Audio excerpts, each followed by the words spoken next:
Good evening. My name is Bob Liff, and this is the CUNY Forum, a monthly town meeting that brings prominent New Yorkers together with faculty and students of the Edward T. Rogowski Internship Program in Government and Public Affairs.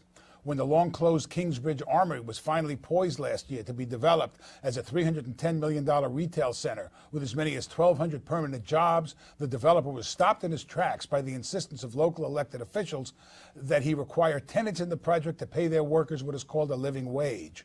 In the current city climate, that means workers would have to be paid at least $10 an hour plus benefits, or $11.50 an hour without benefits, above the current minimum wage of $7.75 an hour. The developer said no. The Kingsbridge Armory, a hulking 575,000 square foot red brick castle in the West Bronx, remains empty as it has been since 1994.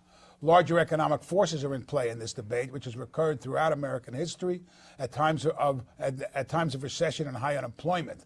The questions posed to decision makers and by extension to the city at large are whether any job is better than no job, or if there is civic, even moral obligation to use the power of government to mandate that businesses pay wages and benefits that allow their employees to gain a foothold on the bottom rung of a ladder that presumably climbs towards the elusive goal of the American dream. In virtually all major developments in the city, as in the case of Kingsbridge Armory, there is the additional factor that taxpayers make a significant investment in the development, whether in the form of tax breaks, direct subsidies, or other forms of allowances for job creation. Does the government have the right? Does it have an obligation to attach strings requiring the payment of a living wage for projects which get significant public support? What is the public benefit when companies such as Walmart that want to open big box stores in New York City pay wages so low that their employees qualify for food stamps and other public benefits that taxpayers also have to fund? And are those strings in the forms of living wage requirements, in fact, perpetuating a cycle of unemployment that presumably serves no social purpose at all? The City Council is now entering into a debate on a proposal that would add a living wage provision to publicly subsidized developments, and we are joined by 4 New Yorkers involved in that debate.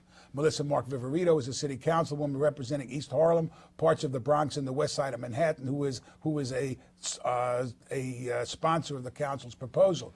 Jeff Eichler is the organizing director for the Retail, Wholesale, and Department Store Union that strongly supports the proposal. Fred Siegel is a senior fellow at the Manhattan Institute, contributing editor at the City Journal, and a critic of living wage mandates. And Stephanie Luce is a professor at the Joseph S. Murphy Institute for Worker Education and Labor Studies at Queens College, who has written about living wage bills around the country. Melissa, I'm going to start with you. Tell me a little bit about the proposal before the City Council and what you expect to happen.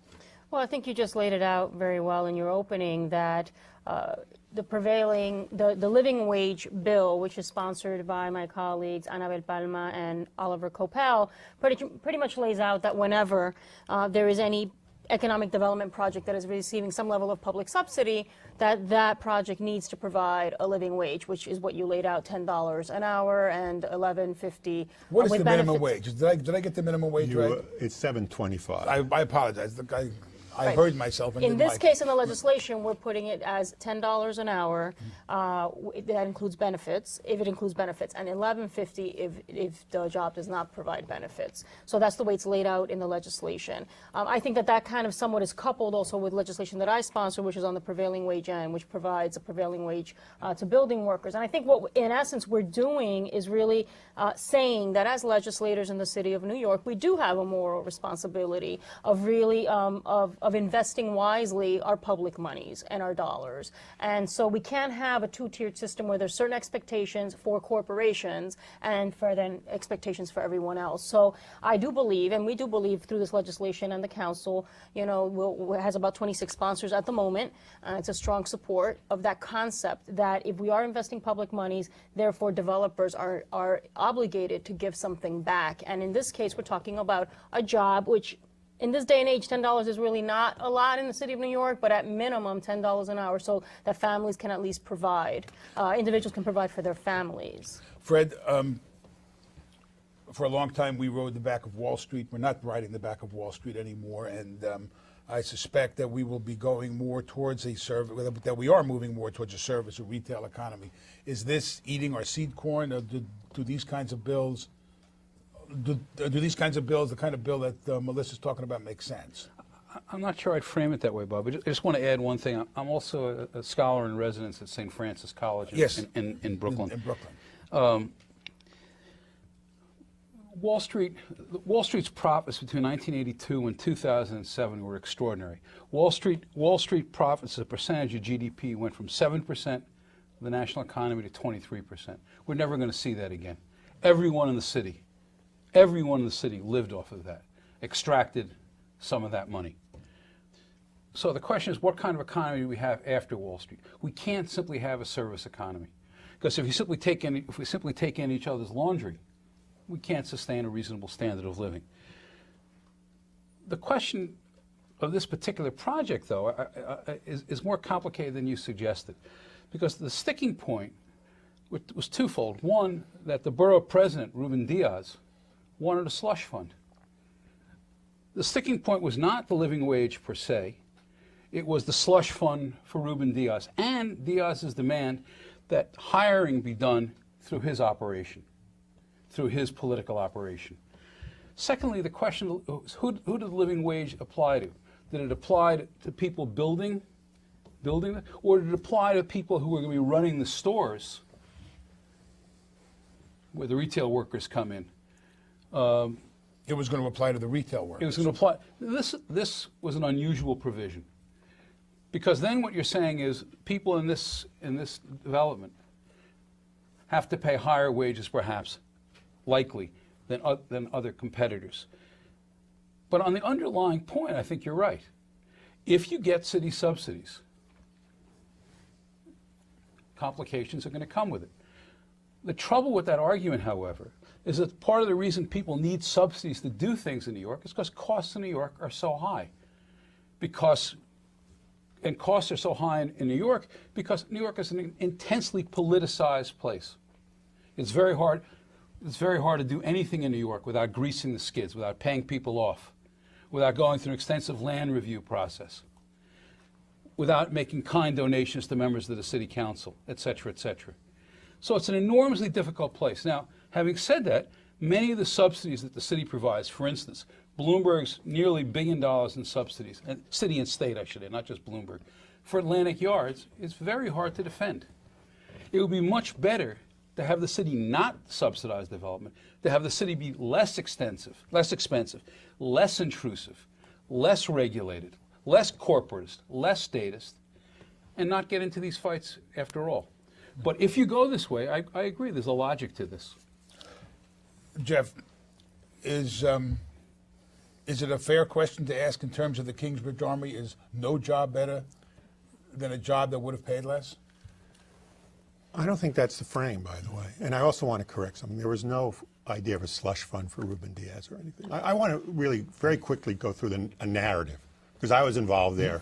And actually, the community group, the Northwest Bronx Community and Clergy Coalition, was involved there 13 years, many years before I was involved. And they had a vision, actually, of a mixed-use development, commercial, schools, large amounts of community space. And they brought everyone on board for that, and we joined that effort, actually. And the coalition that was created, the Kingsbridge Armory Redevelopment Alliance, brought the developer, brought the project forward. We got the mayor to agree to issue an RFP, and in that RFP process, which we were the request for proposal, we entered, introduced ideas of like living wage as a goal, no harm to local businesses as a part of it, ideas about schools and so forth. All of those were denied by the developer that was then chosen. We also made sure that it would be built union. It was actually the borough president at that time, Carry On, didn't want to build it union, and we were involved in making sure it was built union. And then we wanted to negotiate with the developer about living wages because he was receiving all those subsidies. And that really became the one and key issue in this whole fight.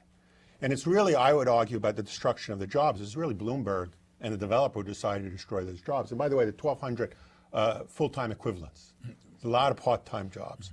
Those jobs are generally minimum wage jobs, a little above minimum wage, a lot of part-time work, and so forth. But the developer actually began to indicate or hint that they would be willing to agree to at least negotiate over living wages. They've agreed to living wages out in California. Bloomberg clearly said no. And if you want to say who destroyed those jobs, it was Bloomberg. The point about what kind of jobs we want, I think that's really crucial. Retail wholesale department store union is involved in a lot of different fights about low-wage work and retail work. I mean, retail is one of the growing industries in the United States. In terms of the next 10 years, there'll be the amount of jobs produced will be retail sales clerks will be one of the largest numbers of jobs created. They will be low-wage jobs.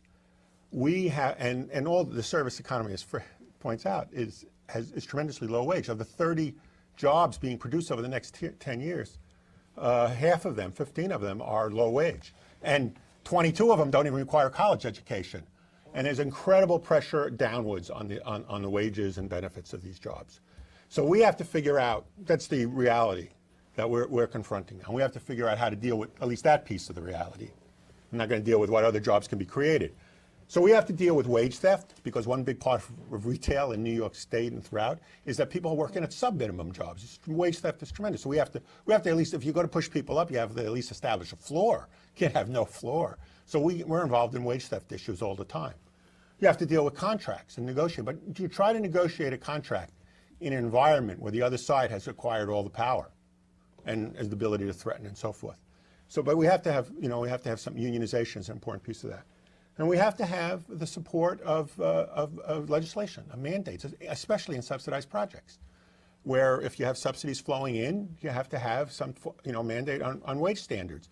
If we want to push this floor up, and that's what creates a good economic environment, a vibrant economic environment in our neighborhoods, where people have some money and they'll spend it in those neighborhoods. And you won't, so that's really, really important. That's what this whole fight was about. Stephanie, you've looked at these laws around the country. Are they deleterious to the economy? Do they push down the economy? Do they keep jobs away? Yeah.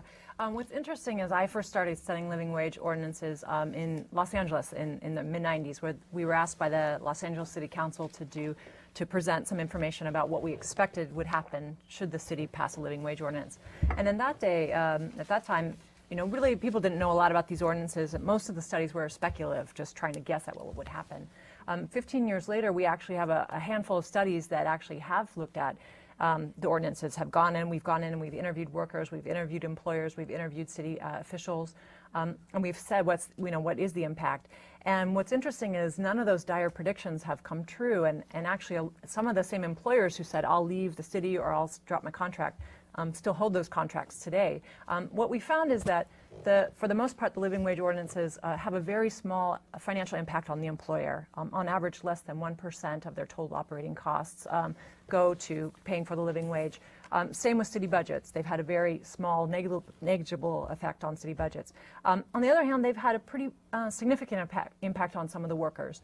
They're not changing people's lives. They're not making people rich. They're not, we're talking about going to $10 an hour, which is just to meet the federal poverty line. So we're not talking about a rags to riches wage. But when you interview workers about that raise, they'll say, I'm able to drop my third job, or I'm able to pay off electricity bill, I'm able to buy a computer, these kinds of things that really make a big difference in people's lives. So what's interesting is we find that the costs of the living wage are very dispersed, so no one actually feels them very strongly, but the benefits are quite concentrated into the hands of the workers that have been really struggling to make it on a very, low minimum wage. Jump in on this. Fred, do you believe that this is a minimal impact? I mean, what is? I don't think that's the issue. The issue is if we look at New York. New York is a city with a declining middle class. It has an hourglass social structure, an hourglass economy. Those costs, such as they are, get pushed up to the middle class. The wealthy can bear them quite well in a city that runs along the lines of the financial industry. It's the middle class that ends up paying for rent control, rent subsidies, wage subsidies. They're the ones who leave New York. And New York has experienced the largest outmigration of middle-class people, city and state, of any place in the United States. So I think what was just described, I think you're accurate. What described is accurate. It does help people. But it doesn't help people in the long run because it doesn't allow for a job ladder. It doesn't allow people to move up the middle-class rungs of the ladder. And that's part of the reason why New York is such an unequal, dysfunctional place in terms of social structure. Historically, the city was a place where people could rise through society. It's not true anymore. And part of the reason it's not true is that the costs are simply too great. One of the reasons people were able to rise is because people worked in union jobs and they had benefits and they were able to Long before they were the able to make union. I don't think union jobs are the issue one way or the other. I think the overall cost. It was for my family. No. It was my grandfather was part of the ILGWU. Individual cases. I'm not talking about individual cases. I'm talking about an economy. What makes for a successful economy? You mentioned Los Angeles. Los Angeles has 14.5% unemployment. The project where this was to be employed, Broad Street, has not been built. In other words, you have an irony. Policies that may be well-intentioned and designed to help poor people end up producing cities that stagnate economically. Fred. Not because they've helped people, but because the process becomes intensely politicized. Start with the beginning here. Why was it related to the developer? Well, Steve Ross is a close friend of Mayor Bloomberg. So this was politicized from the get-go. So it's hard to argue. It's hard to argue. Development is politicized at that kind of a level. There's more and there's less. In New York, it's more. Fred, Yeah. I don't want to talk, you're talking, I think you're really changing the nature of the discussion or the debate.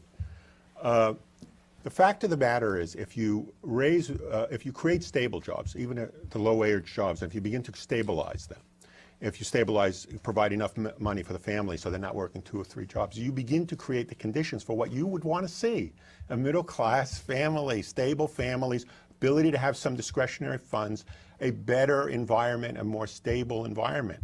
That has to be done. The fact of the matter is that this economy, not only in New York State, but throughout this country, is now producing these types of jobs. And they're going to be producing these types of jobs for the next 10 years. Now, we're not going to go like that and transform it into a different type of economy or different types of jobs, not in the space we have. We have to work with what we got. And one way of working we have is we raise these standards. That's one piece of it. It's not the whole piece of it. It's one piece of it.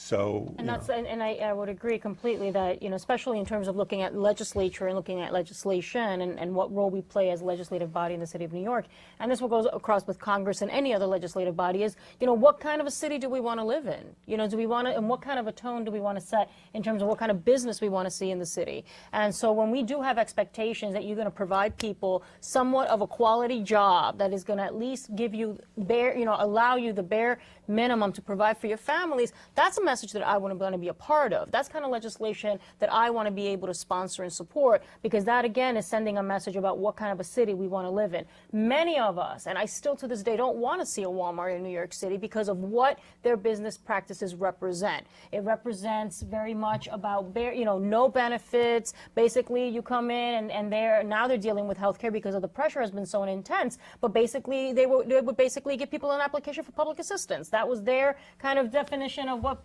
providing healthcare was.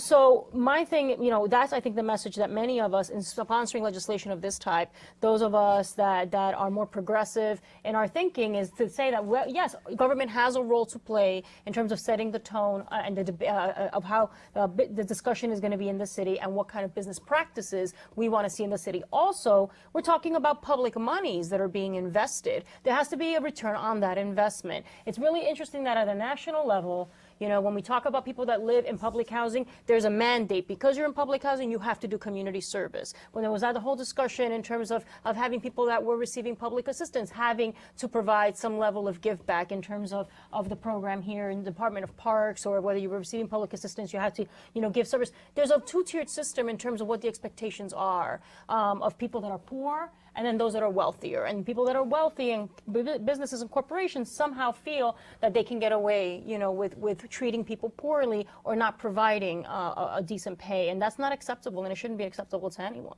And I would just add in terms of costs, what we were trying to do at Kingsbridge and what we're trying to do with living wage, the cost should be borne by the developer or the retailer. Retailers are called, there's a really good article, 2000, Lynn Duggan, who wrote about parasitic industry. Retail in many ways is a parasitic industry, right? You can go, when workers go into a retail to get a job, they have programs which tell you, well, how much benefit will this worker receive so that we don't have to provide health benefits and so forth. So what we're really saying is this isn't right. Either you bear the cost of your workforce, you make it a sustaining workforce, right? Or you go out of business. I think what's interesting too is that these questions, it's not just a New York question, because this model of a bad job versus a low wage job is faced by workers around the world. And actually, I've been working with living wage campaigns in England and Canada, Japan, and Asia, other parts of Asia, where people are facing actually some of the same retailers. These same retailers that have merged and have so much power that they can set the terms of the labor market, they can set the terms of the local economy. They can go to an economy, whether it's New York or Chicago or Bangkok, and say, we want subsidies or we're leaving. And if they have that kind of power against New York City Council, then think of the kind of power they have against an individual worker.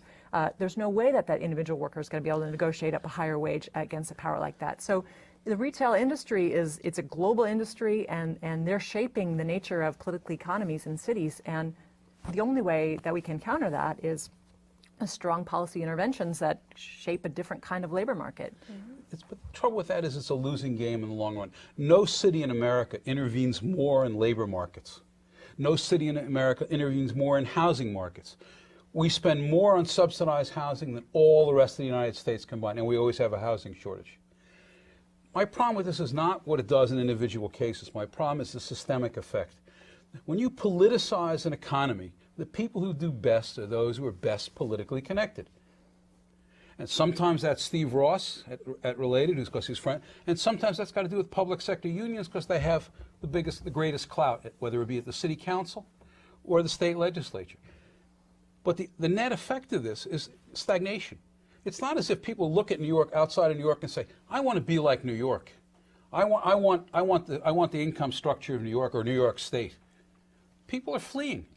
People are voting with their feet as in response to these kinds of policies. Middle class people. We are not talking about, first of all, public sector unions here. We're talking about the private sector, which has in effect been deregulated, or all the controls that used to permit unionization have all disappeared, which helped create a middle class. And what we've seen over 40 years, actually, in the history of the American economy, is a deregulated economy. Well, lo and behold, what did we get? Lo and behold, New York never deregulated. It's and what not did we just get? New York, Fred. Look at the whole country. No, but if regulation produces the beneficial effects you're suggesting, you'd think people would be copying the New York model. They're not. It doesn't work in the long run for the population. It works best for those who are best connected in the long run. That doesn't mean that the specifics of what you're saying are wrong, as I think the specifics of what you're saying are true. Individual people benefit from these practices. The overall economy, however, suffers. The New York City has not done anything really, except for in a very minor way, about wage standards. Other places have. They just haven't done it, and it's highly resisted now.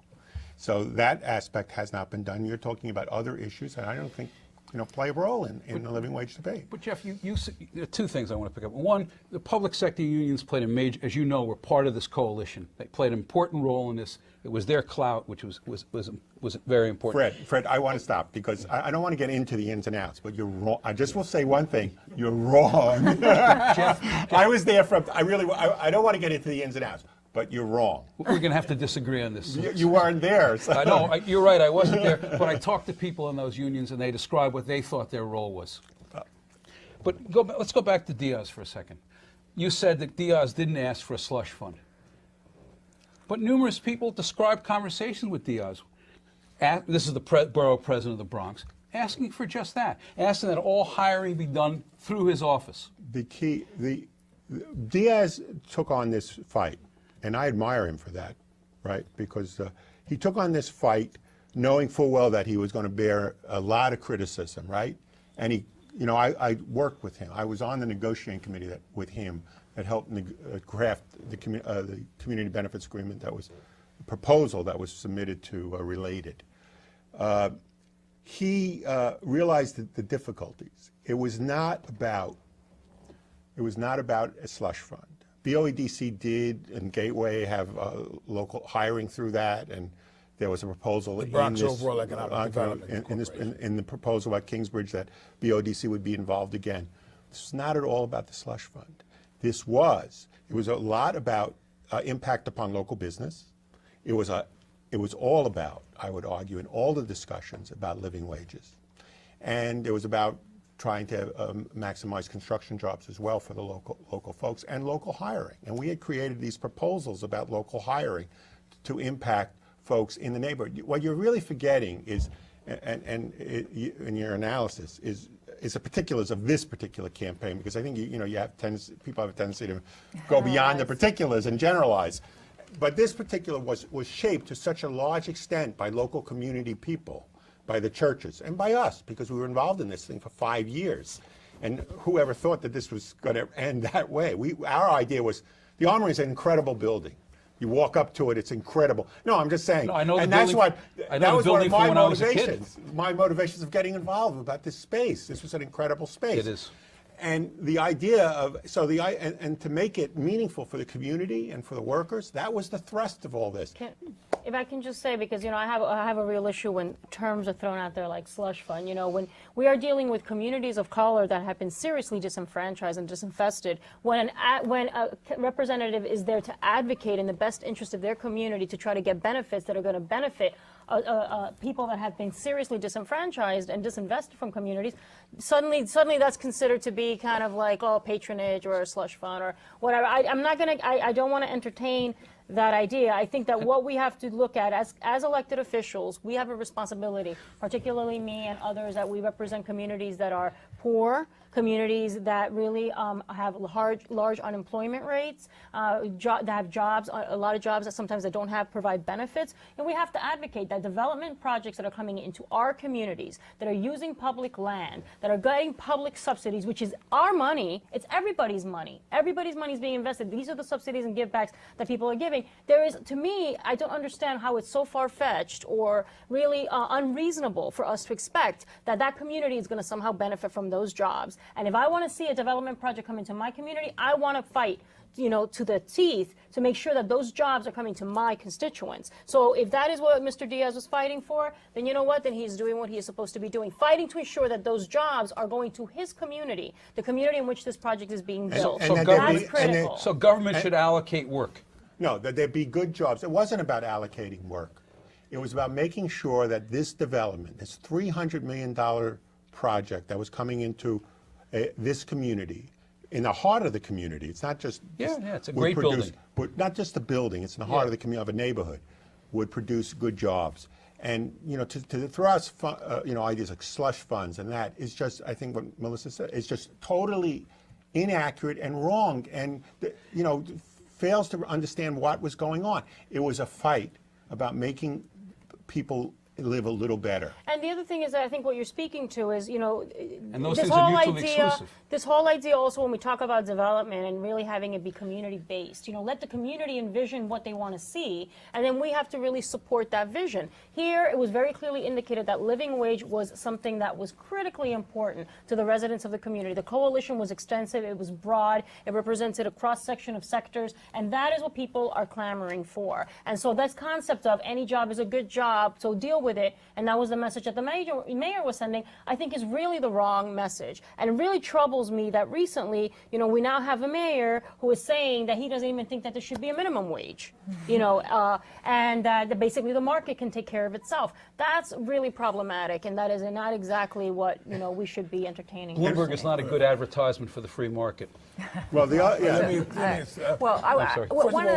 What other cities have, besides LA, have living wage agreements in place? Well, there are about over 150 cities and counties that have living wage ordinances in place, and those include, various types. Some apply to city contracting, some cover direct city employees, some cover economic development, some apply to universities.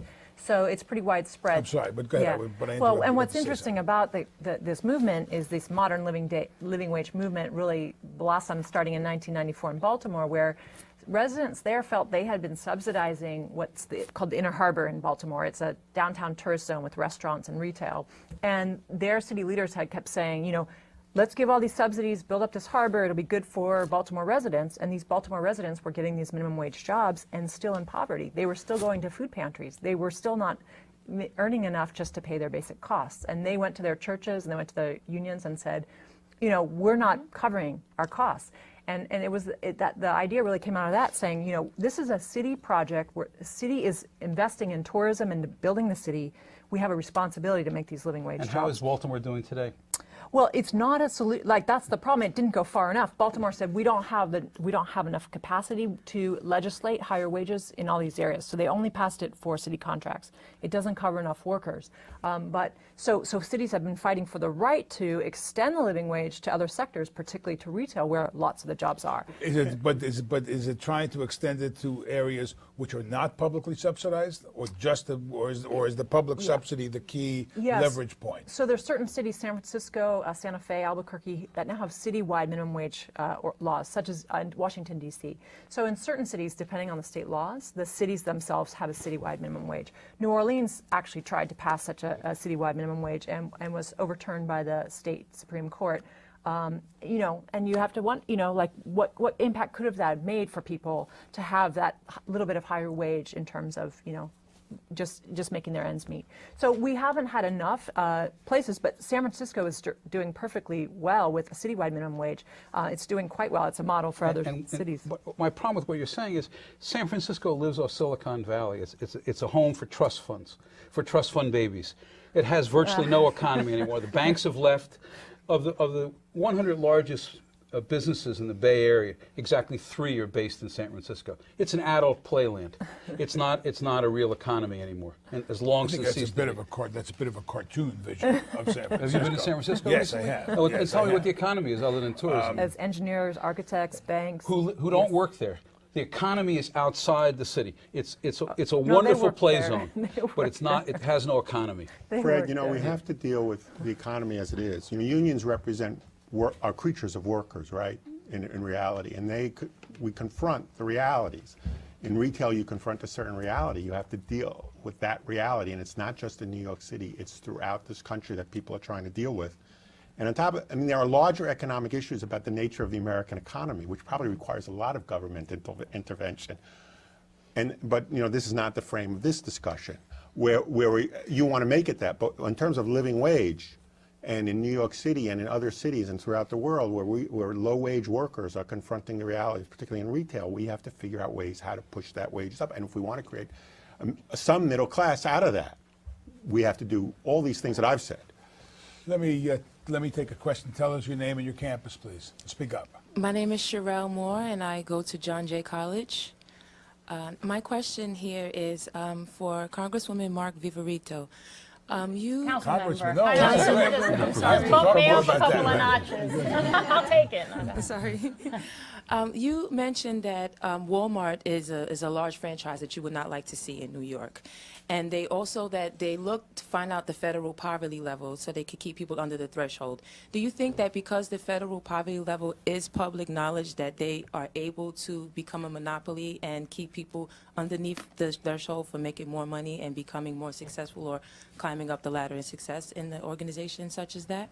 Well, that's a very loaded question, and it's a very complicated issue in general. Walmart is a huge multinational corporation, and it's really about making as much money as possible at the expense of its workers, and that's really been their business model and their business practice. And so there has been, and the unions have been really critical in this.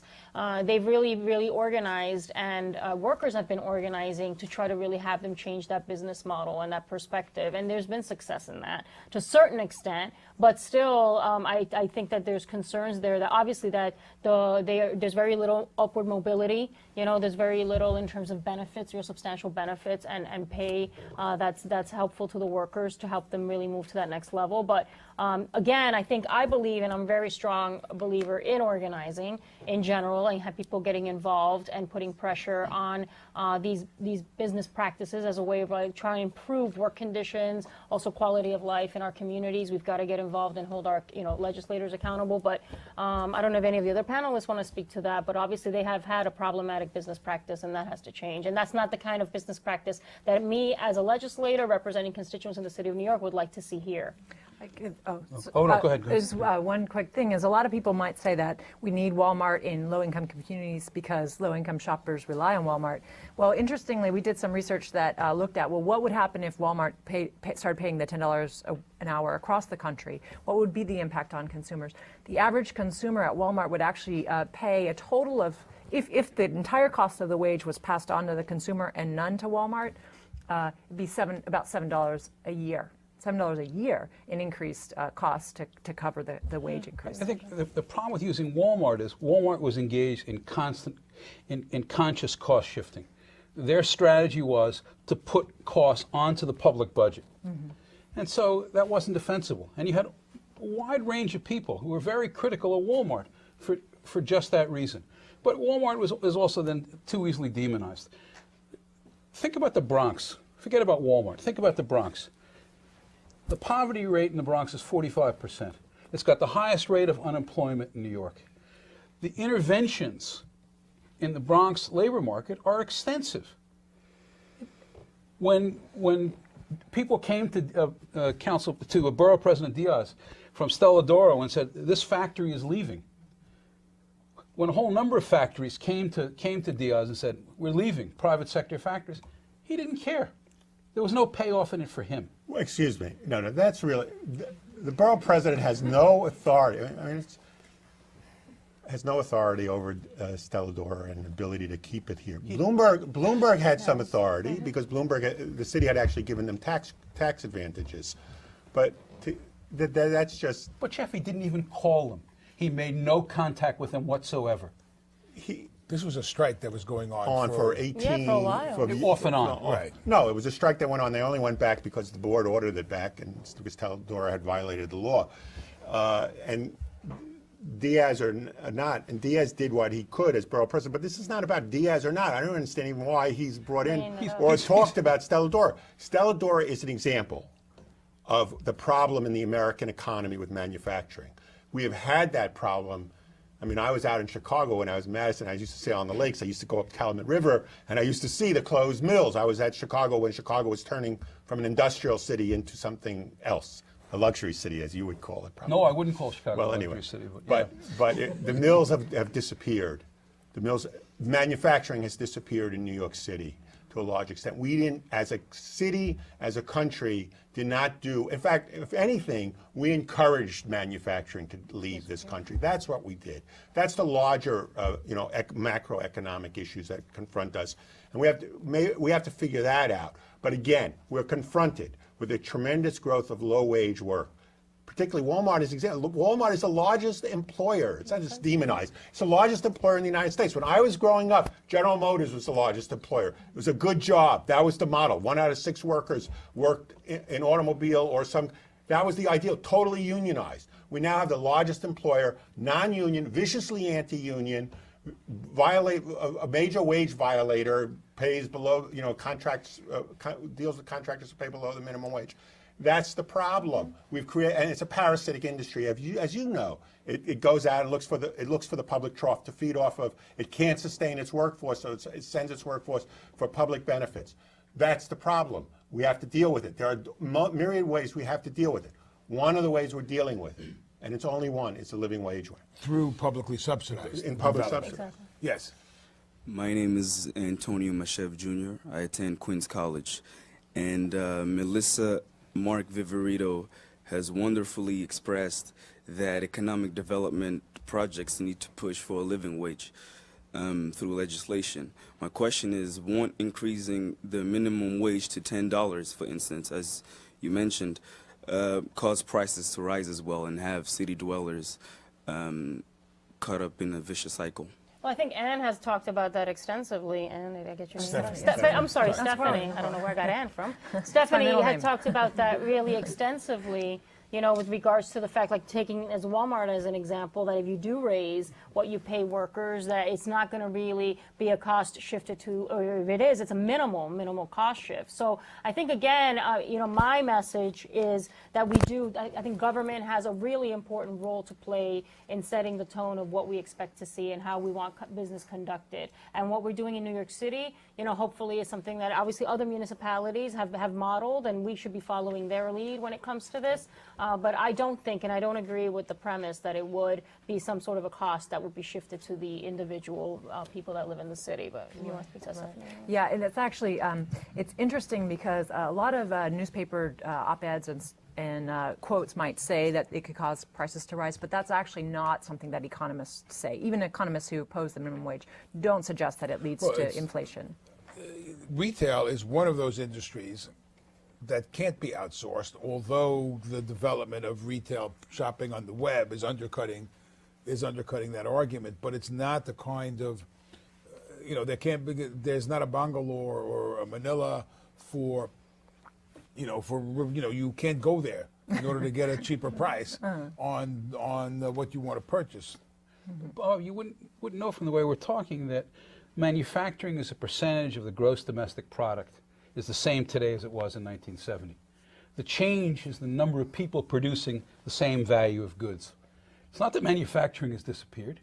The value of manufacturing as a percentage of the economy has remained roughly constant. But we're talking about about jobs. But that's right. The jobs aren't there. So then the question is, we move out of the manufacturing economy and we move into a service economy.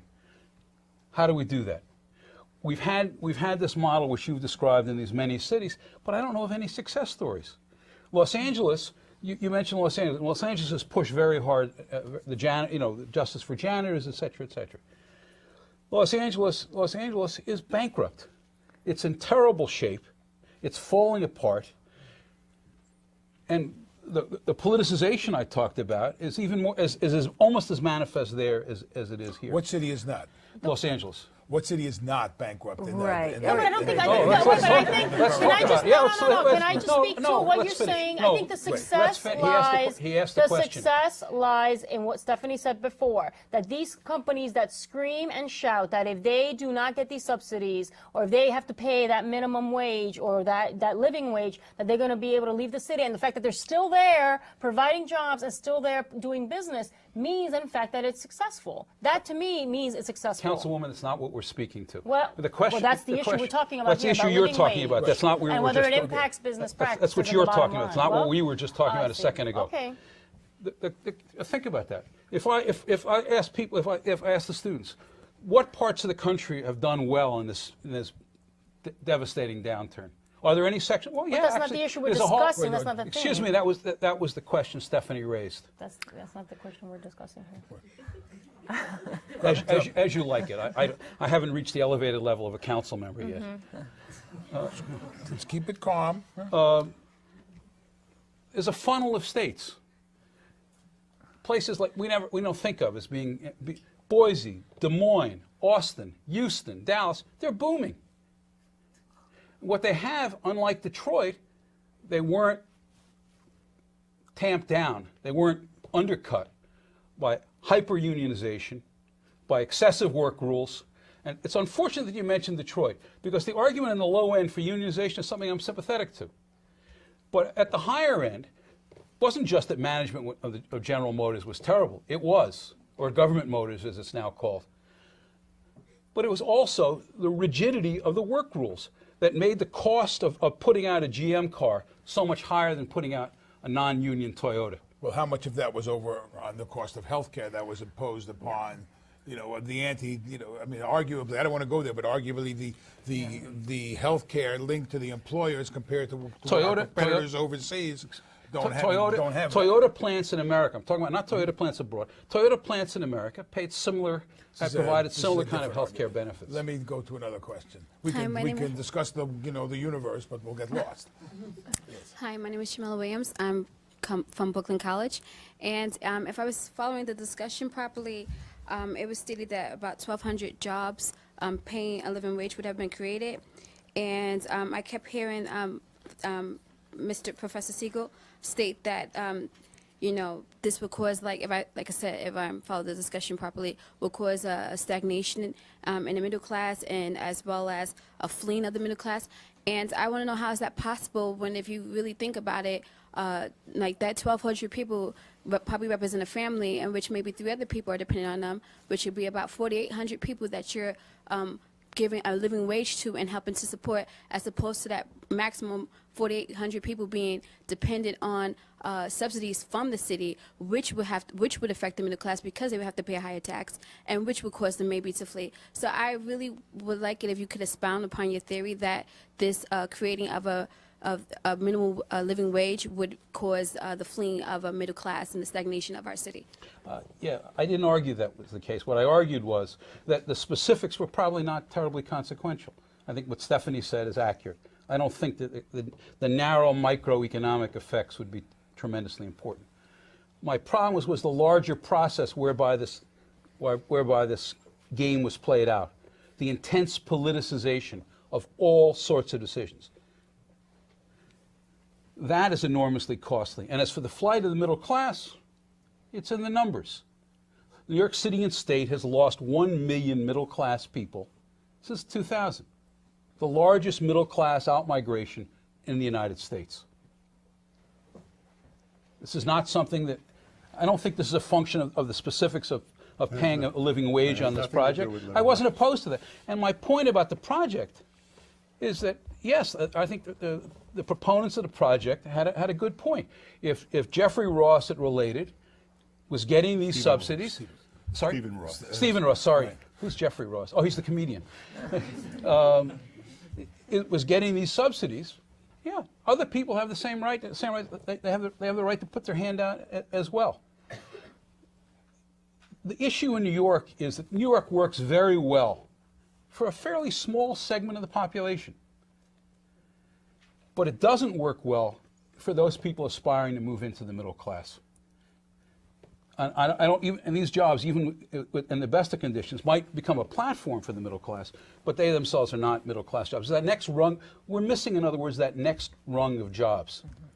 As we've said, and I've said several times now, this is one aspect of trying to deal with this problem of low-wage work and moving people into the middle class, into stable jobs, decent families. This is one part of it. It's not the end-all, be-all. That's only one part of it. There's a whole bunch of other things we need to do. Some of them I might agree with you. Yes, yes, sir.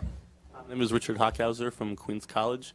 My question is, I understand it seems to be the proponents of the legislation seem to be focusing on, with all due respect, a lot of moral and ethical issues with it, meaning of having so many low-wage workers. But rather, it seemed to be in the beginning of the discussion, the focus was on how are we going to fix the current economic, situation that the country is in. Now, from what I understand, the biggest problem of this economy is, in fact, the middle class problem. The middle class has been decimated, and if right now we're helping out the low wage workers, seemingly with a moral and ethical obligation, but we're talking about strictly from an economic sense. It would seem that we should be focusing more on the middle class. I understand $10 an hour we're trying to say is middle class. However, I think that it's still going to remain the low wage workers. They're not really the solution to the fixing the economic problem. I'm not sure that I understand or I'm supposed to talk this way, right? that the middle class is suffering the most because the unemployment rates and job losses are highest among low-wage workers and workers with the lowest amount of education. So I'm not quite sure about that statistic. I think that the challenge is that that it's true. We're not solving the recession through the living wage. We're not solving Los Angeles budget crisis through the living wage. The living wage is a small attempt to try and reverse trends that have been going on for 20 and 30 years among low-wage workers. And what I was saying earlier about in Baltimore was that workers felt like they had been blocked at the federal level, they've been blocked at the state level, they've lost all political voice. They only have political voice at best at the city council level, where they can actually go and talk to their city council member. They have no access at other levels. So I understand, we don't want corrupt politics, but we need access to the political arena, and that's the only access workers have. They don't have access through their employers. They're denied forming unions. They're denied, all these other avenues to making a better life. I think that solving the general recession, solving general unemployment is going to take a much bolder approach. We need to double the number of teachers we have in the schools. We need to double the number of healthcare workers we have. We need to put people to work in the low wage in construction, in retrofitting homes for green construction.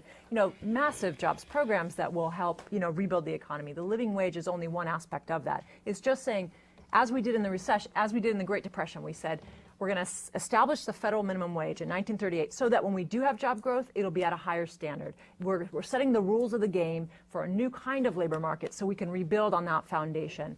And that's what we're saying now. Let's raise that level back to a minimum wage should be a living wage so you can meet the federal poverty line. When we can create jobs, we create them on top of that standard. I just want to point out to you that numerically you got it wrong. Blue-collar men are the biggest losers. With lower middle-class jobs, they're far and away the biggest losers in this economic downturn. At the lower end of the labor market, it's a lot of churning. There are a lot of jobs lost, but there are a lot of jobs gained. That's number one. Number two, you said double the number of teachers. We've doubled the number of teachers. We've tripled school spending over the last 40 years. And the results don't look very promising. The trouble with the idea that this is like the Great Depression and we can redo is the Great Depression didn't have all the social programs, all the economic costs that came subsequently. When the Great Depression began, the federal government was 3% of the gross domestic product. Today it's 23% of the GDP, and under Obama it's moving up. So this is a different world. We're drowning in debt. We're deeply, deeply in debt. The city under Bloomberg, Bloomberg gets kid gloves coverage from the newspapers. He's built up enormous debts. During the boom time, when the money was coming in, when the sky was raining gold, and he was holding a tube in his hands, right, he sent it out faster than it came in. And we're going to be paying for that. We're going to be paying for that down the road. Sorry. And just the last thing on this. Let me stop. Yes, ma'am. Yes, ma'am. Sure. My name is Andrea Canepa from John Jay College, and my question is for the supporters of the bill. The idea of the added cost of the living wage, canceling out the subsidies received by the developers in the first place, has been toyed around a bit, and I wanted to know if there's any accuracy to that. What is the relation between the added cost of having a provision such as living wage? How would that impact the actual amount of subsidies that developers receive? And is the subsidy really a leverage that allows the city to kind of get in there and add this living wage mandate? I've spoken quite a bit. Right, and I would say the same. I mean, the subsidy is a point of entry into this living wage debate and living wage legislation. I'm not sure, what the other part of the first part of the question. Would the amount of the living wage Would it actually offset? Would the tax subsidy? revenue generated by a higher wage offset I'm not sure anybody's done offset the. Yeah, I'm not sure if we know the amounts of the subsidy. We got about 5 minutes left. I want to try to get another question or two in. Yes, ma'am. Hi, my name is Jocelyn Janot. I attend Lehman College, and my question is for Professor Siegel. I'm curious, you mentioned that these aren't the types of solutions that the professors and the councilwoman have mentioned aren't great solutions for a middle class. What are some solutions that you have? Briefly. We have to have a future after finance. Finance is going to shrink as a percentage of the New York City and New York State economy. So when I look around, I say, what new industries are developing in New York? There's only one that I know of any consequence, and that's video gamers. And we're not going to build an economy around people who do programming for video games. If we don't reduce costs in New York, we can't reproduce our manufacturing base. One of the things that's missing in New York, it's not the old-fashioned, people forget what manufacturing was in New York. Manufacturing in Brooklyn meant breweries. It meant all sorts of food processing. One of LA's advantages for many years is it had food processing. It meant shipbuilding. It meant. Oh no, I'm just thinking. Right. No, we're not. Okay. Shipbuilding is not coming back. But food processing could come back. People want to be close. They want to be. You're near ethnic markets. You can't do that in New York because everything costs. Power costs too much. Taxes are too high. Regulations are too onerous. So if you want another economy, if we're not going to just sort of muddle through a long downturn, and we could have a missing decade like Canada had and Japan had in the 1990s. This 2008 to 2018 can end up being the lost decade for New York. We had a lost decade in New York essentially from 1972 to 1982. It wasn't pretty. You have to adjust costs. I don't think what we're talking about here, though, is a major contributor to the costs. I think the overall process, however, that produced this outcome is a major contributor to the cost. That's what I was trying to get at, the politicization of decision making. And having a billionaire mayor, that produces a certain distorted sense of what things are worth. Can I go to, yes, tell us. Yes, good evening. Gene Velasquez from John Jay College.